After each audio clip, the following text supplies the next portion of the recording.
Nothing's, and it actually didn't even address the actual infinite stuff. But in any case, it just gives you a display again. Hopefully, you get an idea of the what we mean by a cosmological argument.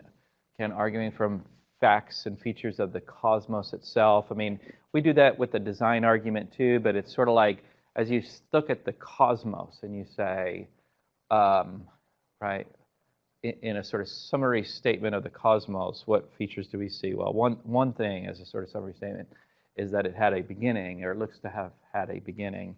And if that's right, then it follows from that. And all things that have a beginning have to have a cause, that it has to have a cause. And when we start to think about what sorts of things could bring about a cosmos, the cosmos like we see this cosmos, it points us to God, is the claim. And that's what we talked about last time. Any questions or anything? You guys reflected a bit more about that or whatever? So again, you're going to have the philosophical reasons, that being the impossibility of an actual infinite, and then the scientific reasons, or at least confirmations, as Bill Craig puts it, of the expanding universe being dialed back to the absolute beginning, and just all the sort of evidence from contemporary cosmology that points to an absolute beginning. Again, people are working on this, and you'll have guys like Sean Carroll, who's an atheist philosopher, or atheist, not a philosopher, but he's a little more, he's definitely more sensitive to the philosophical issues than somebody like Dawkins would be, but still not a philosopher. He's definitely more of a scientist, and he said it's like 50-50. It's like 50-50. There's an absolute beginning, but 50% chance that it would have a sort of unending, eternal. Now, I haven't heard his reasons for that, and sometimes he has a tendency to say, well, if we can sort of build, you can look at the, these sort of mathematical models and show you how it could be eternal and so on. Well, maybe, but I sometimes think that the technicality of something like that distracts almost, right? It's almost like with something like this, I don't push me too far on this because.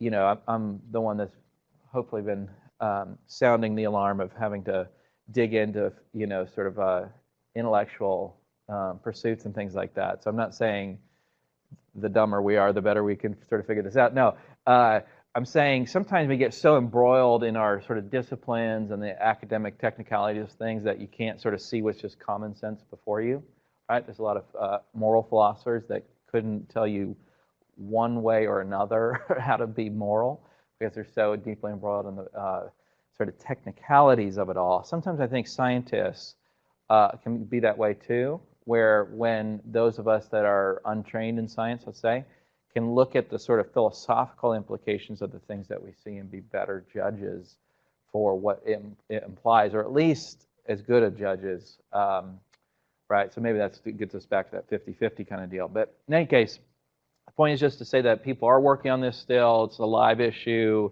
But still, I think 50-50 is not bad to get a concession from an atheist for to say it's 50% chance that the universe had an absolute beginning. And if it did, then it looks like it entails, God.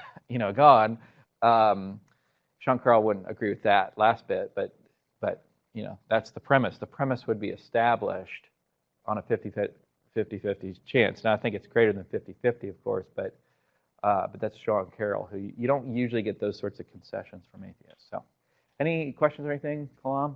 Everybody feeling all right with that? All right, well, let's move on to the design argument then. And we sort of shift, well, not much, actually, but probably more doing, there's less sort of philosophical as it related to the mathematical stuff in the Kalam.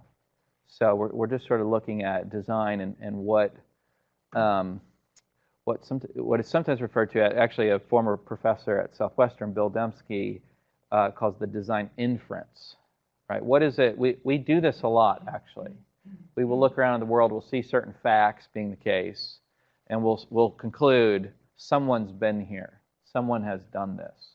And that's largely what we're doing now, is we're going to look at the universe and various features within the universe and say, someone's been here. Someone's behind this. There's an intelligence behind this. That's the kind of design inference. All right, so here we go. Oh, what's happening here? Oh, okay. Let me just see. There it is. Well, I see it in my little preview box. That'll work. It's still just showing my front page here. Okay, doesn't matter though.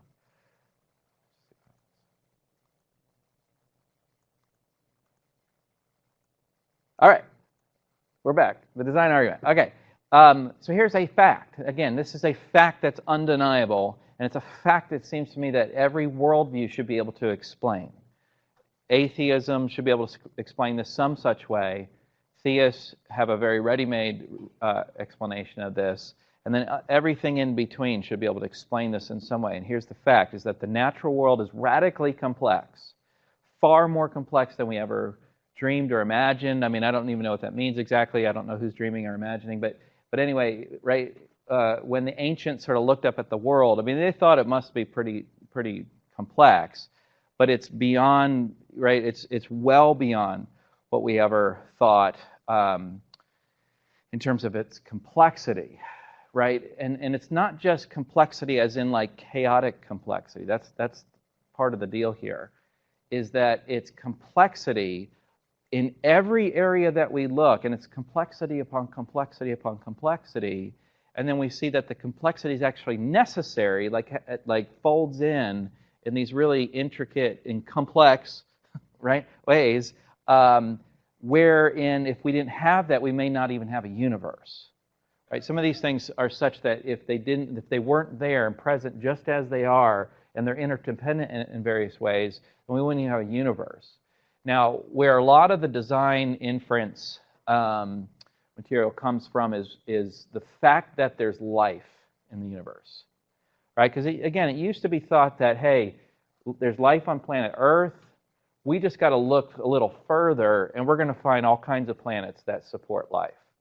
But the reality is that people aren't so optimistic these days, because in fact, many people think that we will not find life on another planet, and the reason is there shouldn't be life on our planet, right?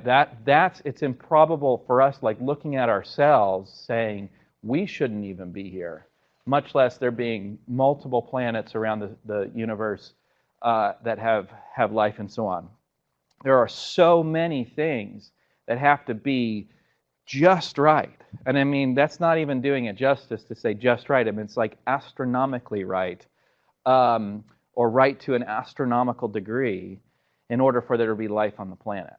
And so that's kind of our situation. And again, that's why this is such powerful evidence.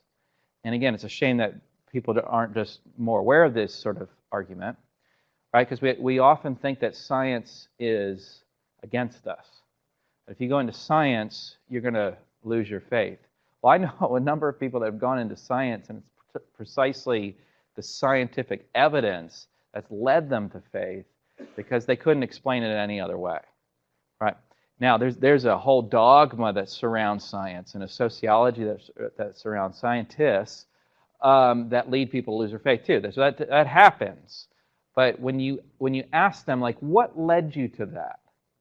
And it's not clear. It's not usually a really nice sort of like, okay, I can see why learning about X, maybe Darwinian evolution, led you to lose your faith. You just don't see it, right? Because it's hard to understand how Darwinian evolution leads to the idea that there is no God, or that Christianity is false, or that Jesus didn't rise from the dead.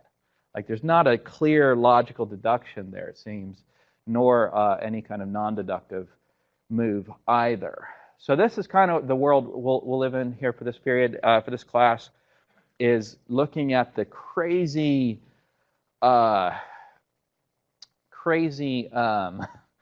improbabilities involved, both with life and the universe itself, and asking what explains that.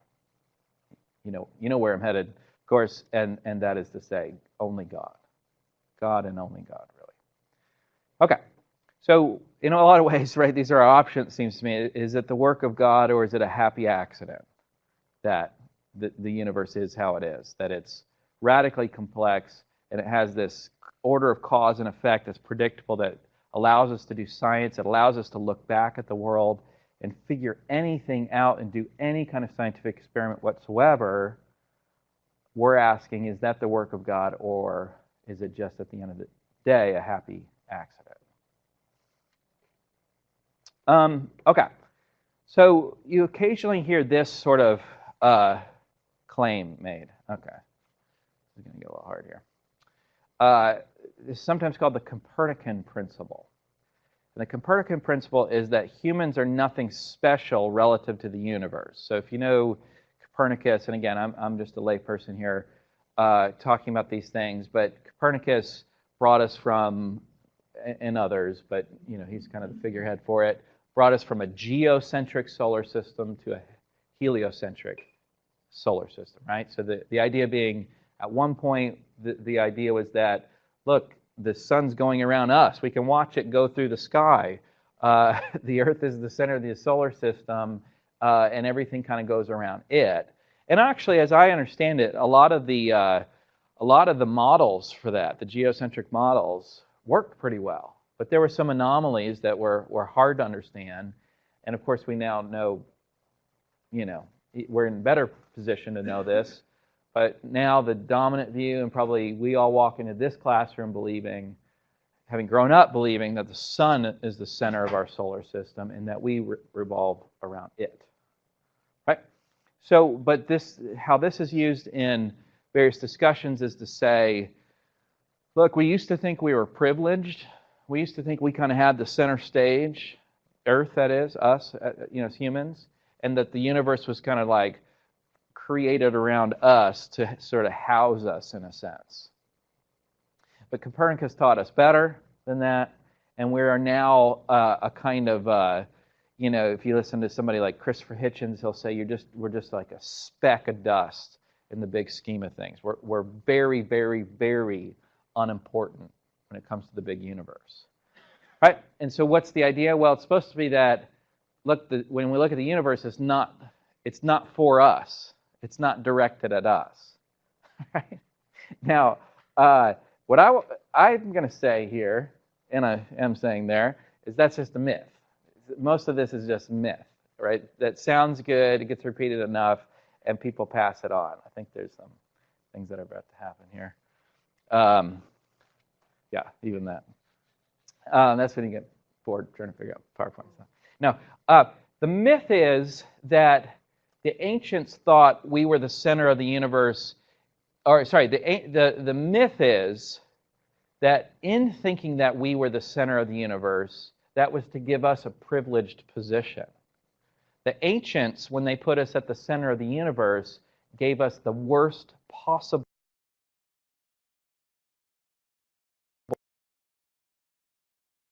position in the universe. Not that they were, you know, that was the aim, but they never thought, oh, look, we're the center, it all revolves around us, we're the best, you know. It's sort of, no, the center was the worst place you want to be on ancient cosmology, because that's where all the garbage sort of like settled. Like we were in the garbage area of the universe for the ancients, and it was the heavenlies. That was where it was pristine. That's where the gods were, and those sorts of things. It wasn't at the center. So it's not like, so the myth is thinking that was like us being super arrogant and thinking that this is all for us. That's not what that cosmology was meant to be about.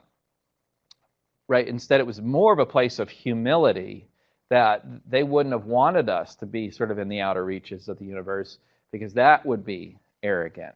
Right? So it's just a myth that like we've now been sort of demoted. If anything, we've been promoted on ancient cosmology, that sort of a thing. Right? Okay. Sorry, this is hard to see what I've got coming next here. Okay.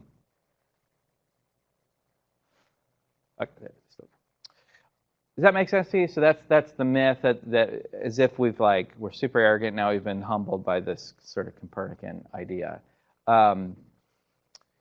The other mistake here, of course, is that sort of simplistic idea of us being the center means therefore that the universe doesn't have us in mind, right? The really major, at least some of the major, I don't want to say the major, but many of the major accomplishments, especially in cosmology and these sorts of things, and physics and so on, is to see how much life is balanced on this razor's edge, that there is a very plausible, I think, and a lot of people think, there's a plausible reading of the universe as it is designed for us, even if it doesn't have to be this simplistic model of us being at the dead center of things, right? It really doesn't show anything to show that we're a speck in the big scheme of things, in a relatively unimportant part of the universe, as Hitchens used to like to say.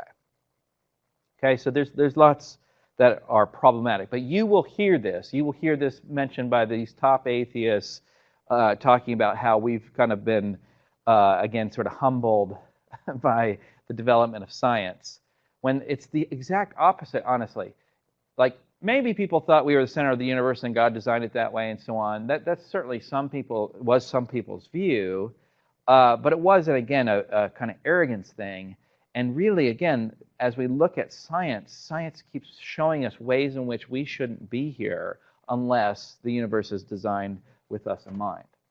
And that's really where we're at for on the scientific data, is that we shouldn't be here unless the universe was designed with us in mind.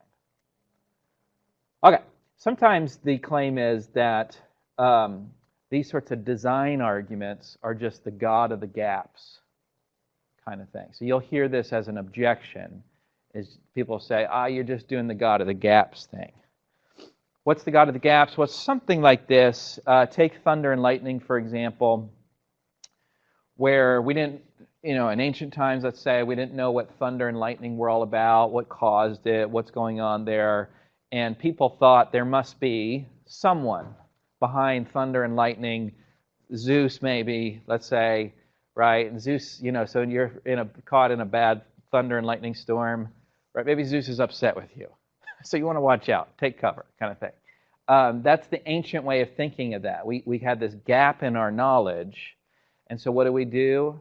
We plugged in God of the gaps, right? We didn't know how to explain it, so we plugged in gods. Now, notice there it's plugging in Zeus, it's plugging in God, lowercase g, it's plugging in finite being and so on in order to explain that. We now know how to explain thunder and lightning. Not that I can rattle off right here, but look it up on Wikipedia or something. No, I'm kidding. But right, and you'll get a good explanation of thunder and lightning, why that happens. So notice now Zeus is out of a job description. He's out of a job. We don't need Zeus anymore, so nobody believes in Zeus. Here comes the inference, though. Therefore, you Christians, when you plug God in, how we get a universe like we have a universe, namely a universe that's well designed and so on for human life and so on, give it some time. Science will explain.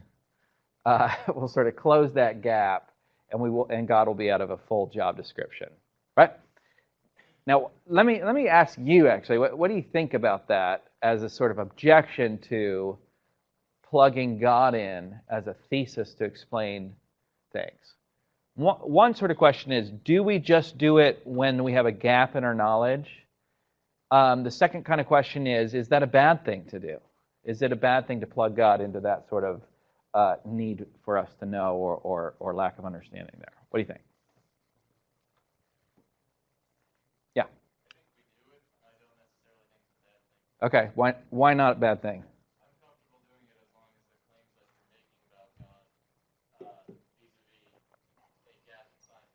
Yeah.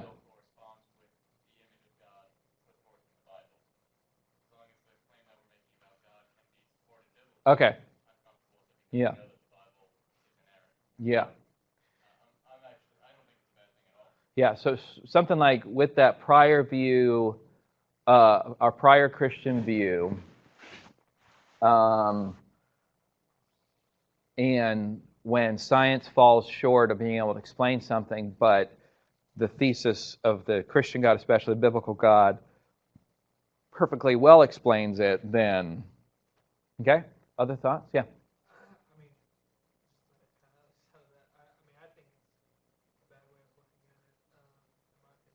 The God of the gaps approach? Okay.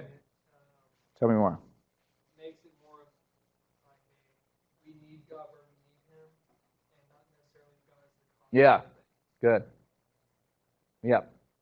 So the claim that was made, just so right here's it, is this sort of like gappy, plugging in God just to the gaps almost implies that we only need God for the explanation of some things and not others. Yeah, I think that's actually pretty good.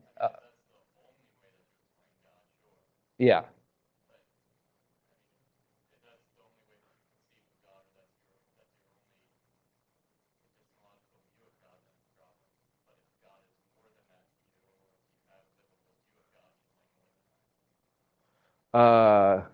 Maybe say I didn't quite follow you.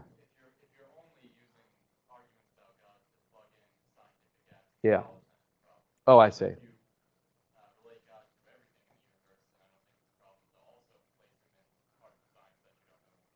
Yeah.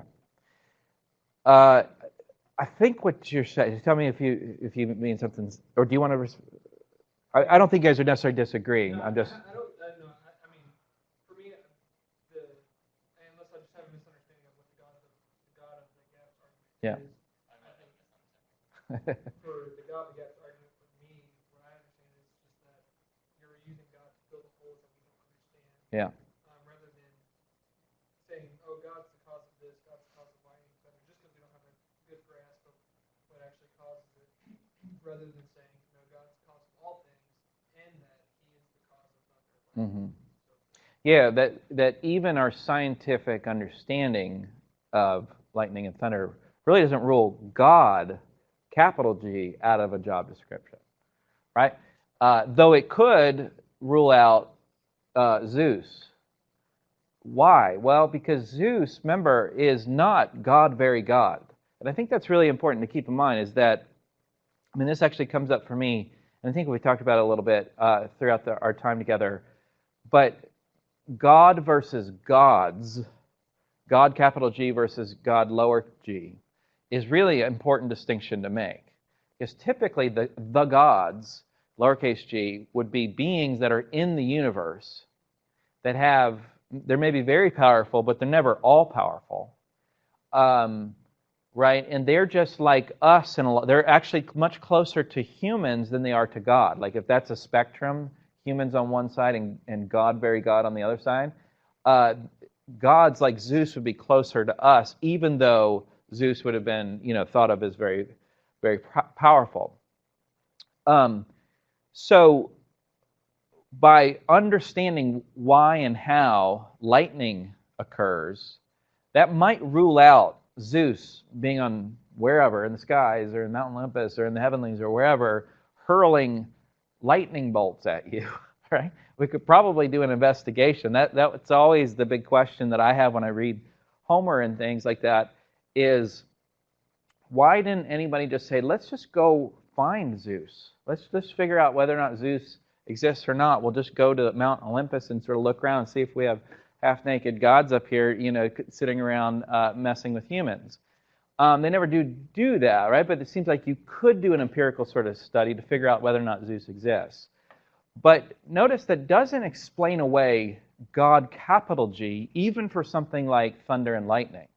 Because you still have the causal order that allows for thunder and lightning to happen anyway. Right? And how'd that come to be? And how does that held into being? In other words, the role of God, capital G, is to hold the whole system into being, to bring it about and to hold the whole thing into being. It's creator and sustainer. So that his sustaining work is almost, I don't want to say it's the greater work or whatever, but it's certainly, in many ways, the work that I think we should point at to say, well, how do you explain this if there is no God? How does matter stay in being and sort of hold the properties that it does? How do the processes that we see over and over and over and over again, why does it have the properties that these things have, and why do they stay constant and consistent and so on. That seems to be a problem, right? Unless there's a God that's holding these things into being, so on. So a few criticisms here. One is to say, look, when we don't know something, or we can't explain something naturalistically, scientifically, then oftentimes we'll say there's need for some sort of agent here, that some sort of, right, we need to look beyond just the sort of natural world or the scientific world, perhaps. And we do this, let me just put this slide all the way up so you can, I'm kind of not going in order here, but, actually, I split it. The first question that I ask here is, the God of the gap's a bad thing? I don't think it's entirely bad, though it is moving from silence or non-evidence to positing God. So I think it's not as strong as other sorts of arguments, and I'm not sure that's what we're doing when we posit God on the basis of, say, design and other sorts of things like that. Because this is what I was going to say, is we often do this when we posit. That's why I say when you and I spot design and we say someone's been here, why do we do that? In part, we're going to give a more specified complexity stuff. We're going to give a fuller statement of this in a minute. But in part, it's because we can't explain the features from science alone or from the natural world alone. We're going to say, no, a person had to have done this, because this just doesn't happen by wind, gravity, earthquakes, weathering, or whatever other sort of thing, right? We can't explain it in terms of natural terms. So call that a gap if you like. Sometimes we do that, and then in virtue of that, we posit an agent. So I don't think it's an entirely bad thing. But here's what I want to say here. A design argument, I think, is better understood as where we're arguing not from what we don't know, but from what we do know about intelligence and so on. It's by spotting certain features that are typically the results of intelligence. Or it's probably even stronger than that, not just typically, but that it's inexplicable unless an intelligence has acted. Right? That's really what the design inference is going to be, is that there's no other plausible way in which these things could have happened unless an intelligence acted. Right? So it's really not arguing from a gap. It's arguing from what we know about the world and what we see in the world. It's arguing from facts to, say, God acted here.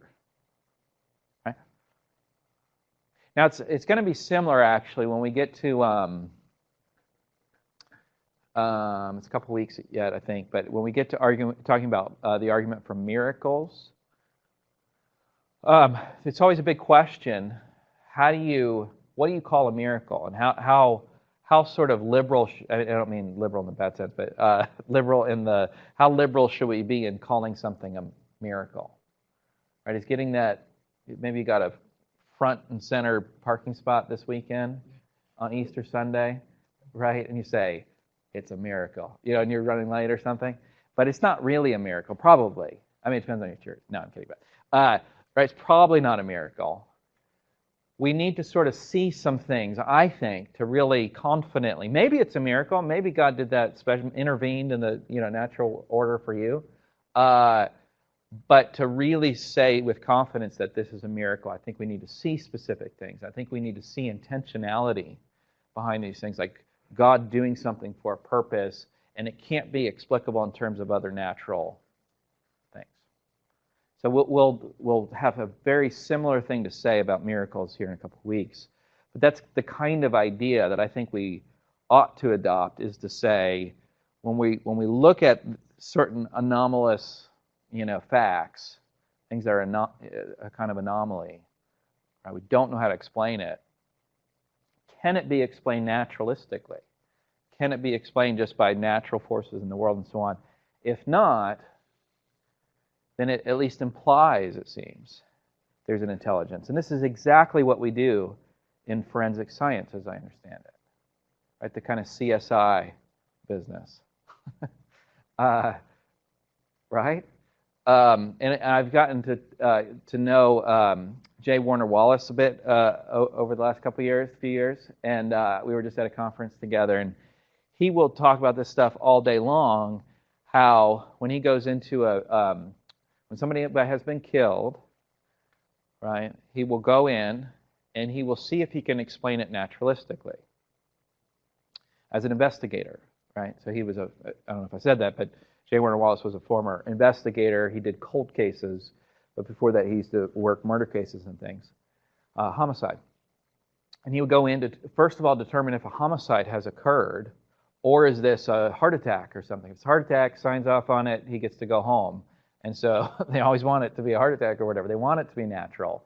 But if it's like he'll do this elaborate sort of thing where it's like, if a guy's laying on the floor, and there's a knife coming out of his back, and there's bloody footprints walking away from him, from the victim's blood, it's pretty hard to understand that as happening naturalistically. That looks like the work of an agent, right? It'd be a hard suicide. He always makes the joke. It's a hard suicide to get the knife all the way in the back unless you're super flexible and things, and then to get your footprints there and so on. So chances are that's an intelligent agent. And that's just literally what we do in forensic science. It's actually a really good analogy for thinking then about the universe. Thinking about the world as we see it.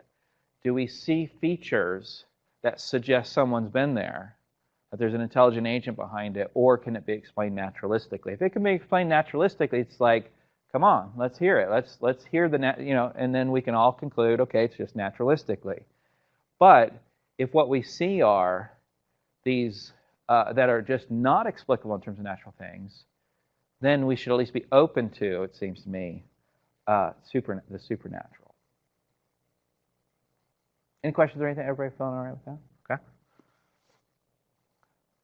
All right, here is the design argument. If the universe is designed, then it has a designer. Or the universe is designed, then it has been designed by a designer, right? 2, the universe is designed. I know all these arguments probably look basically the same. They're not, but they're similar form, and that's on purpose. We can evaluate them in similar sorts of ways and so on. They all have their peculiarities for sure. Conclusion, therefore, the universe has been designed by a designer. Now, what's interesting is that premise 1 is really just a matter of definition. Right? When we talk about what it is to be designed, don't we just mean by that there's a designer? Right? It's just a definitional thing.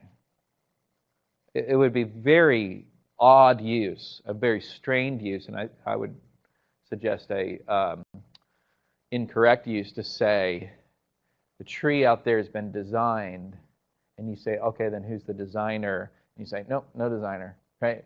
The predicate, or the being designed just implies or entails, it seems, by definition, that there's a designer in view. That's just what we mean by that term. So, as before, it's premise 2 where the controversy really comes in.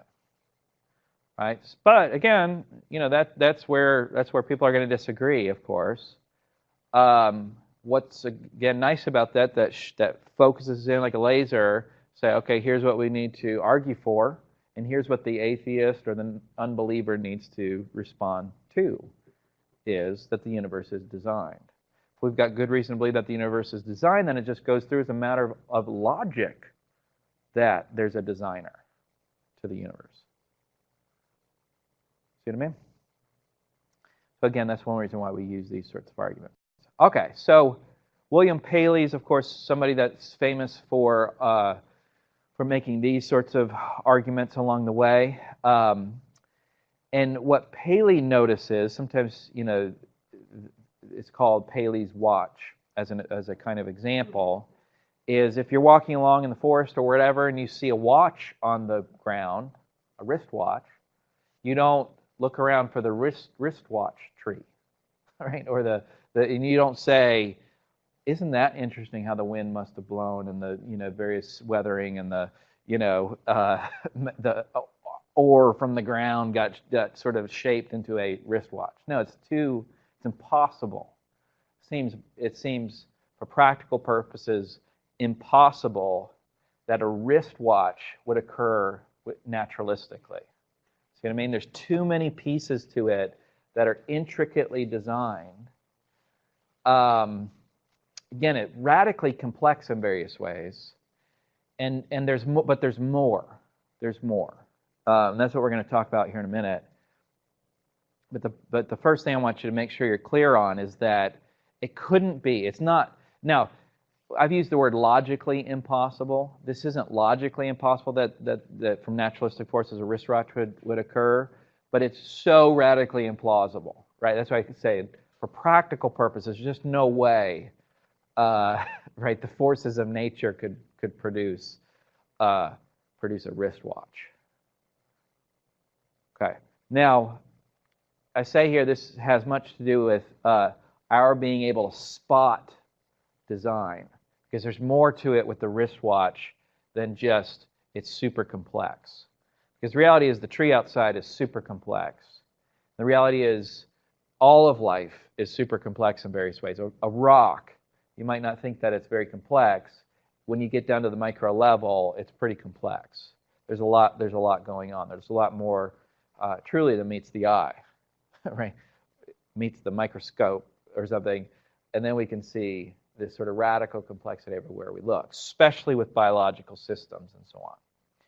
And so we want to say, is this spotting design, or can it be explained naturalistically? Now, sometimes I'll use the tree as an example, and I don't mean to say the tree can be explained naturalistically, because as I've already sort of tipped my hand here big time, I mean, I've tipped my hand just in virtue of the fact that I work here, and that I'm a Christian, and that I'm, okay. But I, of course, think the tree's designed too. I think that that's not explicable in terms of naturalistic causes and so on. Can we give a sort of naturalistic history or ancestry of the tree? Yeah, but does that really explain why a tree is the way it is? Does that explain that it has the properties that it has? No, we can't. There's so much that we don't know. There's so much that I think points us right to a designer, a creator. That's why I say I long for Christians to take science more seriously, because I think it is a huge repository of evidences for the need for at least a creator-sustainer God everywhere you look. And in fact, this is arguably why the scientific revolution occurred in the first place in Christian Europe. Right? Because China, there were places in Asia that were as technologically advanced as Europe was. But the scientific revolution happened in Europe. Why? Well, the argument is, and I think it's a very plausible argument, is that it took Christians who were scientists, right? Not Christian scientists. Christians who were scientists who saw it really as an opportunity for worship. Saw it that they could dive into understanding the way the world works, and that would point them time and time again in their work to Creator God, worthy of Creator, Sustainer God, worthy of their worship and so on. Right?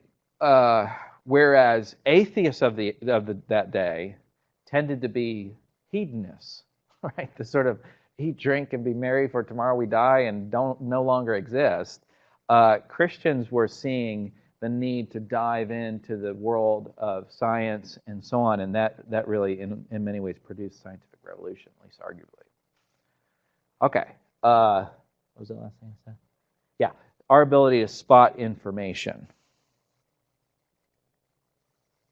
I actually had a girl come to me after talk this past week, and she really was interested in science, but was really worried about losing her faith, right? And I get it, because there's, again, those sociological factors of the peer pressure, the true and genuine peer pressure, and even employment pressure, because there are people who have lost their jobs as a result of being explicit about their Christian faith, or at least have lost tenure and things like that.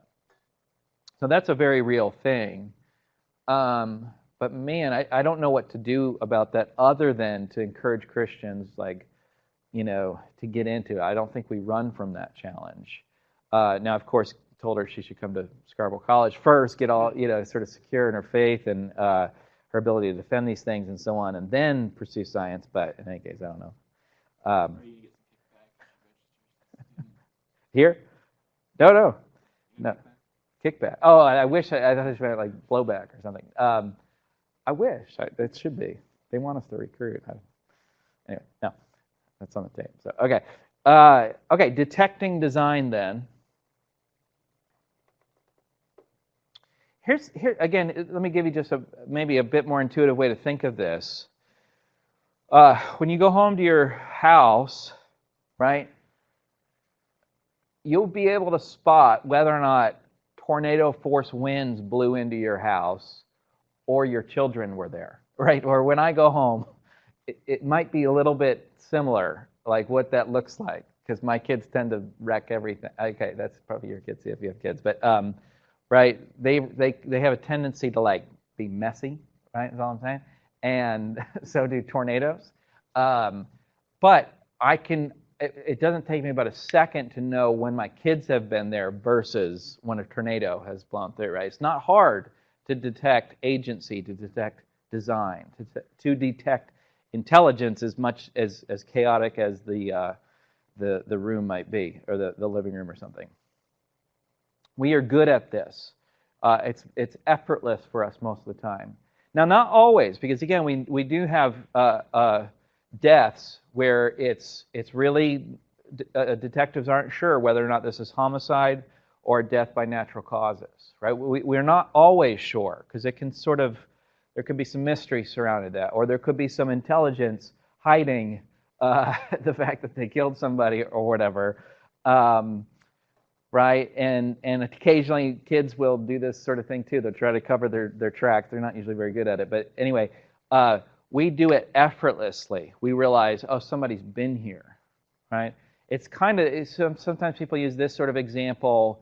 If you were to be walking on the beach and you were to see spelled out in the sand something like SOS, please help us, you wouldn't think, the wind blew in this odd sort of way, and and created that. Now, if you saw something that looked sort of like an S, you wouldn't think, somebody's here, they're trying to tell me something, right?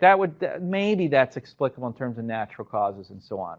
But if you saw, help me, we're in trouble, SOS, call this number or something, you would at least know this. Maybe it's a practical joke, maybe not, but somebody did that. Somebody's been there. We're able to detect design very easily. That's the point. Now, Bill Dembski has done a lot of work on this issue. Again, he was a former professor here at Southwestern for a number of years. He left right when I came. I don't think I ran him out or anything. It just happened to be that way. I was super excited to be colleagues with Bill Dembski, and then he leaves. Okay, anyway. But he's done this sort of work, and I don't mean to put, this is not a shot against Southwestern at all, but Bill Dembski should be at a top research university in the country, given his abilities and his academics, 2 doctorates, as I understand it. He's just one of these guys that are not normal, right? No, he's a good guy, but he's just on a different sort of level. He was doing very cutting edge work. People really excited about his work in sort of this information detecting sort of stuff, until he applied it to God. Once he applied it to God, then the sort of powers that be in academics, sort of labeled him a quack, right? Because he was doing this theistic thing, right? He was like this prodigy at one point, and then a quack. Okay, so he's an important voice in this sort of discussion for sure. What he's done is he's tried to isolate the features that we become aware of when we infer that there's a designer or an intelligence behind anything that we see. Now again, think about how important that is for forensic science, for just explaining the reasons why we think certain things are, created by humans versus being naturalistically caused and so on is super important. So here's his 3 things. He will call this ultimately specified complexity. There's 3 things that must be satisfied if it's to be designed. And that is, first of all, contingent. It must be a contingent event. What is it to be a contingent event? Well, it's just to say, then that's different how I've used the term probably previous in the course. You might use contingency a little differently. He's using this in a technical way for his own purposes, which scholars often do. A contingent event is when some event or object is not explicable on the basis of natural law. Right? That is to say, we can't explain it naturalistically. It's not for wind and rain and weathering and gravity and anything else. Now, there's some things that nature can do that are incredible, absolutely incredible. Right? The ability to create, quote unquote create, a diamond, for example. It's incredible. It's absolutely incredible. Now, it's not a cut diamond. We cut the diamond, make it, polish it up, make it all perfect, and so on. But right before that, it's explicable in terms of natural law, and it's amazing. And there's lots of things that you might say are explicable in terms of natural laws. Maybe the tree. There are natural laws that we can explain the tree, and so on. Now, I don't agree with that, but that's what one might say. I'm willing to concede that. The second thing is, but if it's to be designed, it can't be explicable in terms of natural law, because then we just don't know. The second thing is that it's complex. And what he means by complex is that it's improbable, highly improbable. Now, the second thing, I just want it to be clear that this is not hard to come by, because almost everything is complex. Almost every event is complex. Right? You sat in the exact seat you did today, and you had, I don't know how many seats are in here, maybe 60, something like that. You had a 1 in 60 chance. So that's not that improbable.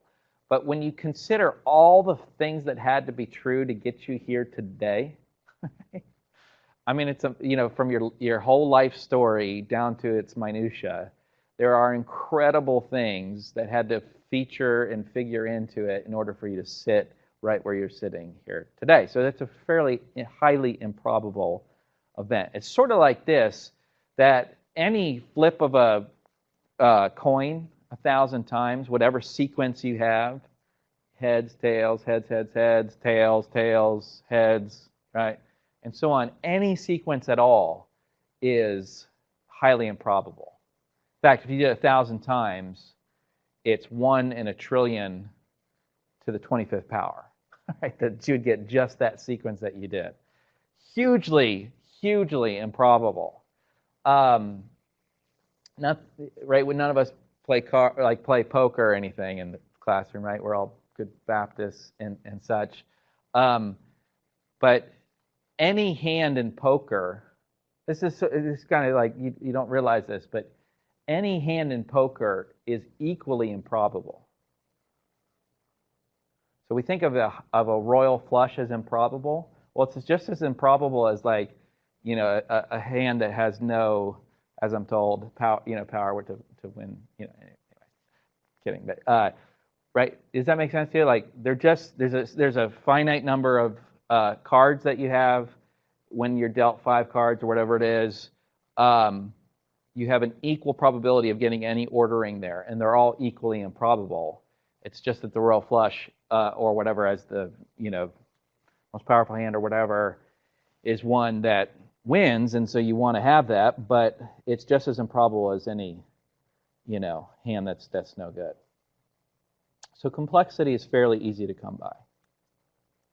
But it's specificity that I think really it all sort of turns on, and this is what Bill Dembski would say too.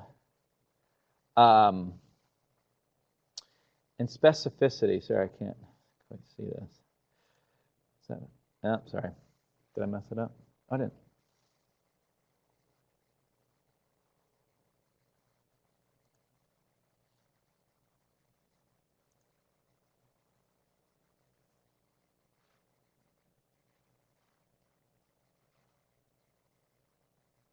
specificity, let me read it and then I'll put it up. I don't have a preview box here. When an event or object exhibits a pattern independent of its mere improbability. When an event or object exhibits a pattern independent of its mere improbability. So what does that mean? Well, when there's a pattern, the key word is pattern. So if you're taking notes or whatever, circle or highlight pattern. Because what we detect, what we see, is that there's something going on here. One, again, it's not explicable in terms of natural law. It's highly improbable, and there's a pattern there that goes beyond its mere improbability. So,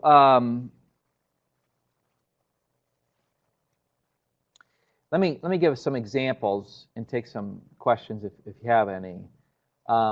But consider, I think this example came up in the reading, and that would be throwing darts at a barn, right? The big barn, side of a barn, you got lots of different places in which the dart can go. Think of the barn as having the total number of places it could go would be astronomical, because it'd be just the little tiny diameter of the circumference, I guess, of the dart point, and how many of those dots would be on the side of a barn, right? A huge, huge number of them. So when you throw the dart at the side of the barn, wherever it hits, it's one out of that huge number, so it's really, really improbable. See what I mean?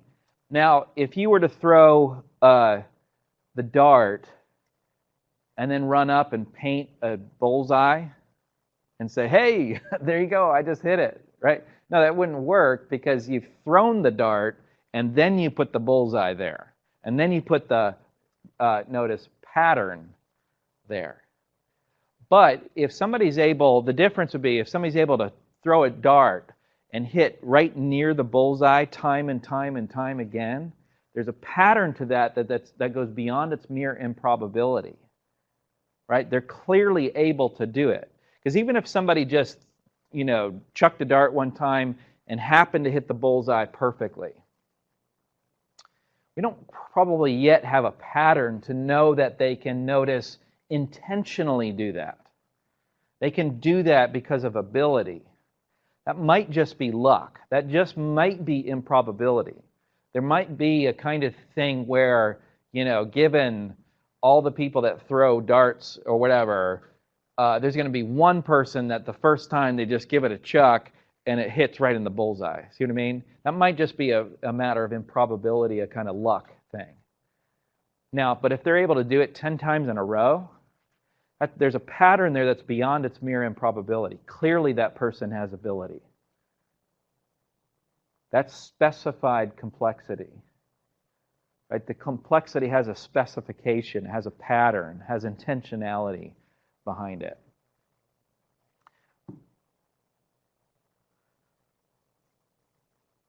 Right? This would imply ability. This would imply intentionality. Does that make sense to you guys? I really want you to see this. This specified complexity is huge. It's really huge. Again, and it's going to come back up for us when we talk about miracles. Because that's the thing I always think about is, right, how do we know when there's been a miracle? Well, I think in part it's going to be by knowing what, this serving some sort of purpose, or this being a pattern, again, beyond its mere improbability. So I'll play you a video. It's actually not a video, it's an audio. This is from a few years back, and some of you have maybe heard this. I keep wanting to say see it, but you've probably heard this. It was a guy who, in effect, lost his voice. I can't remember his name off the top of my head right now, but I'm going to play it during the week we talk about miracles, where he in effect lost. He was a preacher, and he lost his voice. Had some sort of like flu, I think it was, and had infection in his vocal cords, and he lost his voice.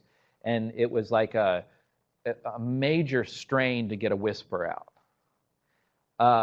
He eventually had to leave the pastorate, basically.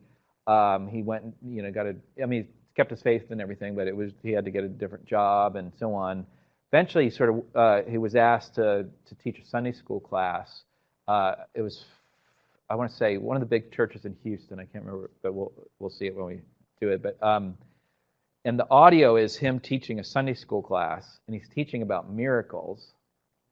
I just got the shivers because I'm thinking of hearing this. It's pretty incredible, and he's forcing his whisper out, teaching through miracles and saying he doesn't know why God doesn't heal, and he doesn't know. And he said he's even thinking at the time of his own situation. Of course, to ask God to heal his vocal cords and things, and his voice just clears up. And on the audio, he starts, and he can't even finish because he's so emotional, and people are applauding. I mean, people know what's going on and stuff. It's amazing. So here it is. How do we explain that? And that, to me, is a clear instance of specified complexity, sort of applied to miracles, because one, there's no physical way, right? That he had gone through something like 60+ specialists to try to figure out what happened to his vocal cords, and nobody could do anything about it. No medical treatment would make a substantial difference. And so could it have just cleared up by naturalistic processes? It's possible, it's just implausible. It's just really, really, really implausible. What the pattern that we can detect is that he's literally speaking on the sovereignty of God as it relates to miracles, and we hear a miracle, right? We hear something that it seems to only be explicable in terms of a designer, an outside designer, clearing his voice up and so on. So, in any case, we'll get there with that one, but you can look forward to that. It's pretty spectacular. As a literally recorded miracle. Seems. All right. Right, there you go. Can you spot the design? Right, of course we can, right? In this image, can we spot the design? You bet, right? It's easy to. Now, why can you? How do you know it's not that this mountainside just happened to have, right kind of rain and hail and just sort of pecked it away, and there you go, you got Washington and Lincoln and the others, right? Well, because it's implausible. It seems like it's impossible. Again, practically impossible. It's logically possible, perhaps. We can imagine it, but practically impossible. And the biggest deal is because we can spot a pattern. We can spot intentionality. We know, well, that must be a memorial. Even if you didn't know who those guys were, right? You would know that must be some sort of like tribute or memorial or something. Somebody was trying to remember somebody. Right? And you immediately spot the design. You've got design, you've got specified complexity. Oh, my E dropped down for some reason. Intelligence. Now, but notice this. One reason I love this photo for this purpose is that you've got this whole area of the image too, this bottom area, which is all chaos, it seems.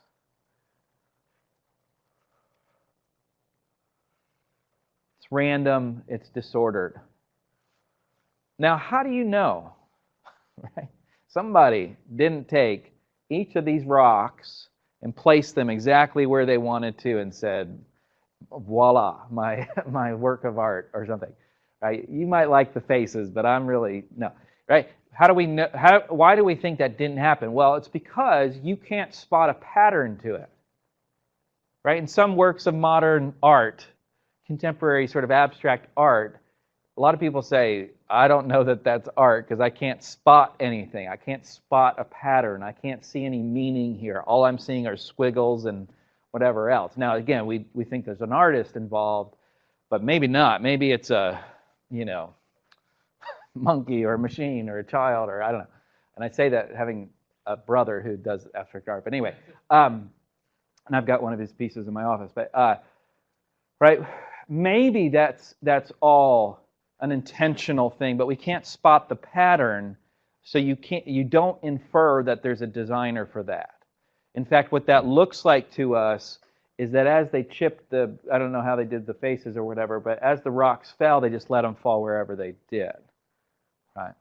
And as they let some trees grow and things like that, they just let them grow kind of wherever they grew. Right? They weren't placed for a particular order. Now, if the trees were all lined up with like an arrow, or something like that, we would say, oh, somebody did that, clearly. It makes a kind of arrow up to the faces, and it draws you up to the monument and so on. But we see this, and we know in an instant, effortlessly, that somebody did that. Somebody was there. That didn't happen naturalistically. That's specified complexity. We can spot the pattern. Now, we'll take a break here in a minute, but the claim is that the universe has many features of specified complexity.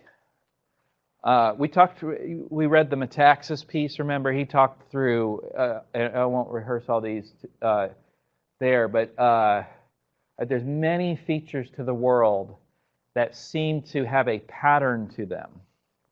What's the pattern? It's you and me. It's the fact that we exist.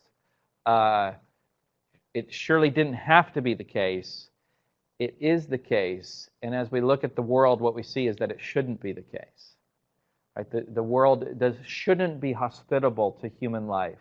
We shouldn't be able to create communities and skyscrapers and space shuttles to be able to explore. Now, there's certain limits, of course. We can't just hop on a space shuttle and go to the next galaxy, for example.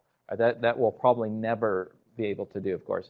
There's certain limits, but the fact that humans have walked on the moon, right? Are you kidding me? Like, this is incredible. This is amazing.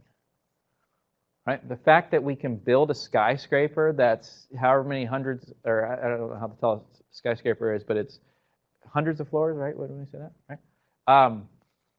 It's incredible. It's amazing that we can sort of operate in this space. And then what's really amazing, what the point is here, is how many things had to be, again, just so, just the way they are. In order for that life to occur. The claim is that's a pattern. There's a pattern here that we're spotting.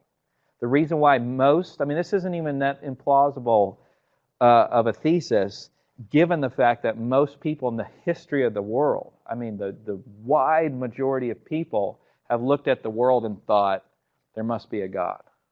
Now again, they've got different conceptions of God. Sometimes we put God on Mount Olympus, or God lowercase g, and so on. But it's been the very small minority of people in the whole history of the world that have looked at the world and said, I think it's just random. I think it's just chaos. I think it's just accidental. See what I mean? Most people have effortlessly spotted the design of the universe. Sorry, did I not have that up? Again, it has a pattern independent of its mere improbability. Now that's kind of talking about the universe, and we'll hear a bit more of these sorts of features here in a minute. But we can also sort of zero in on biological life itself and see this sort of specified complexity and so on. Right, where we actually see in the DNA and other places actual information that are not just like a library of information, but libraries for every cell. It contains within it libraries upon libraries of information, seemingly necessary for for biological life to work at all. Requires this sort of information. Now that's odd, right? Because it's like saying we all have our own sort of like design plans, our blueprints built into our very cells and that's necessary for the design, for the sort of for our functionality and those sorts of things.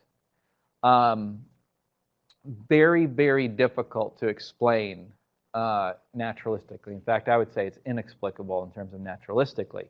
Hugely complex. And again, what the big question is, do we spot design? Do we spot specificity? Do we spot a pattern with our cells and the functioning of our organelles, the systems of our organs working together in concert for various things? Do we spot a pattern? And it seems that we do, right? It seems that we work pretty well. None of us are perfect, and none of us, no system is perfect necessarily, but we function actually quite well. And so again, if a kind of like human flourishing, human functionality is the pattern, we surely seem to see that at everywhere we look, both in the universe itself as well as looking at biological life specifically. Oops, sorry. So, they have radically complex design plans that satisfy all the conditions that surface specified.